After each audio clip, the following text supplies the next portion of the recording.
ദില്ലിയിൽ നടന്നത് നാടകം മാത്രമാണ്, പ്രധാനമന്ത്രി ക്രിസ്ത്യാനികളെ പറ്റിക്കുകയാണ് എന്നാണ് ഈ അച്ഛൻ പറയുന്നത്.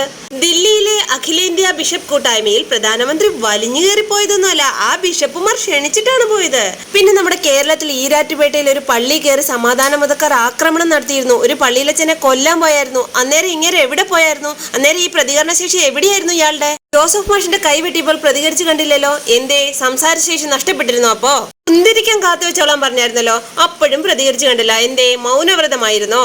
കരോൾ സംഘത്തെ പാർട്ടിക്കാർ വീട്ടിൽ കയറി ആക്രമിച്ചപ്പോൾ പ്രതികരിക്കാൻ അറിയില്ലായിരുന്നോ? മറന്നുപോയതായിരുന്നോ? അച്ഛന്റെ മോങ്ങല് കാണുമ്പോ തന്നെ അറിയാം ഏത് പാർട്ടിക്ക് വേണ്ടിയാ ഈ മൂങ്ങുന്നേന്ന്.